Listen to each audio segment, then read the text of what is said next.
आगे बढ़ते हुए अगली बड़ी खबर का रुख कर लेते हैं। यूपी के गोरखपुर से इस वक्त की बड़ी खबर मिल रही है, वो ये कि छात्र की हत्या करने वाले रहीम का एनकाउंटर हुआ है। पुलिस ने कुछ गौ तस्करों को भी गिरफ्तार कर लिया है।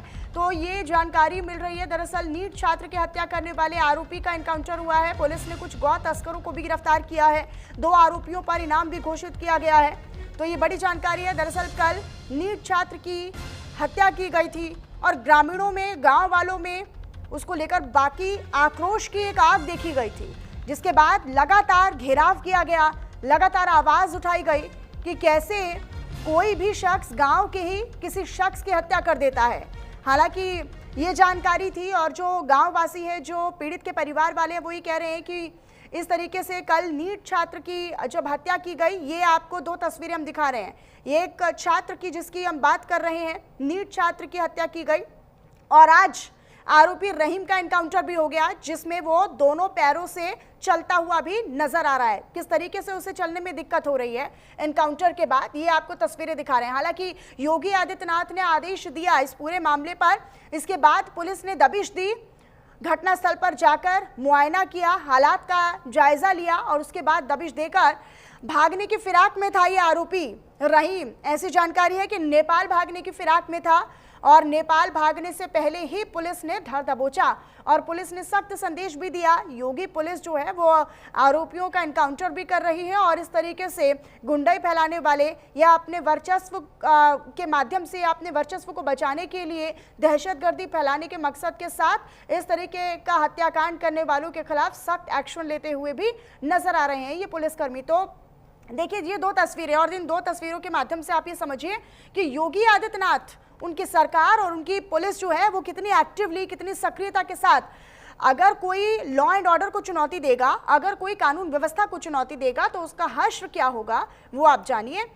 कल नीट छात्र को मौत के घाट उतार दिया जाता है। ऐसी जानकारी मिलती है कि रहीम और उसके कुछ साथी जो हैं वो पशु चोरी करने के लिए आते हैं, तस्करी करने के लिए आते हैं। उन्हें रोका गया तो उन्होंने फिर हत्या कर दी।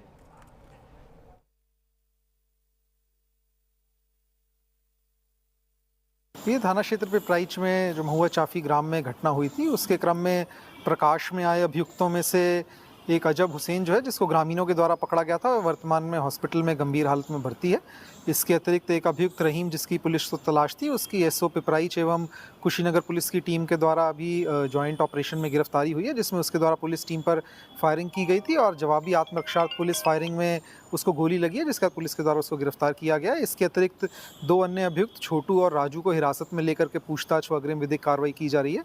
2 अन्य अभियुक्त जो इस केस में जिनकी पहचान अभी तक हुई है, उनके खिलाफ उनके ऊपर पुरस्कार घोषित किया गया और उनको पकड़ने के लिए जो हमारी 5 टीमें बनी हुई थी, वह सब टीमें लगी हुई हैं। अब तक टोटल इस केस में 4 लोग अकाउंट फॉर हो चुके हैं और अग्रिम विवेचनात्मक कार्रवाई चल रही है। जो भी प्रगति होगी आपको अवगत करवाया जाएगा। बीते एक दिन पहले गोरखपुर के पिपराइच थाना क्षेत्र के भट्टा चौराहे पर नीट की तैयारी कर रहे छात्र दीपक गुप्ता की पशु तस्करों ने गोली मार करके हत्या कर दी थी, जिसके बाद से लगातार जो ग्रामीण थे, जो परिवार था, वो लगातार प्रदर्शन कर रहा था और इस पूरे मामले में जो तस्कर थे उनकी गिरफ्तारी की मांग कर रहा था। ठीक 24 घंटे बाद कुशीनगर और गोरखपुर पुलिस की संयुक्त ज्वाइंट ऑपरेशन में जो है पुलिस को एक बड़ी कामयाबी मिली है। पशु तस्करी की घटना में शामिल मुख्य आरोपी अब्दुल रहीम को एनकाउंटर में गोली मार करके पुलिस ने गिरफ्तार कर लिया है। एक दिन पहले अगर हम बात करें पिपराइच थाना क्षेत्र में, तो दीपक अपने बाबा को खाना देने के लिए जा रहा था, जिस दौरान उसने जो है पशु तस्करों को देखा, शोर मचाया और उसके बाद दीपक को अगवा किया गया, उसके मुंह में गोली मारी गई और सड़क पर उसके शव को जो है इन पशु तस्करों ने फेंक दिया था। हालांकि एक पशु तस्कर को मौके से ही जो ग्रामीण थे उन्होंने पकड़ लिया था, पुलिस के हवाले कर दिया था और ठीक 24 घंटे बाद इस पूरी पशु तस्करी के गैंग का जो मुख्य आरोपी था अब्दुल रहीम, उसे पुलिस ने एनकाउंटर में पैर में गोली मार करके गिरफ्तार किया गया। अगर पुलिस की बात करें तो अब्दुल रहीम नेपाल भागने की फिराक में था और ये वो जगह है कुशीनगर के रामकोला का ढाडी टोला, जहां पर एनकाउंटर जो है वो किया गया है। ये तस्वीरें हैं जहां पर सर्कल बनाया गया था और यहीं पर पुलिस से उस पशु तस्कर की मुठभेड़ हुई और जिसके बाद से उसे जो है गिरफ्तार किया गया है। इस तरफ की भी ये तस्वीरें हैं जब भागा है वो, जब पुलिस से मुठभेड़ हुई और पुलिस पर उसने पहले जो है बचने के लिए फायरिंग किया है और उस फायरिंग के बाद जब पुलिस ने जवाबी फायरिंग की है,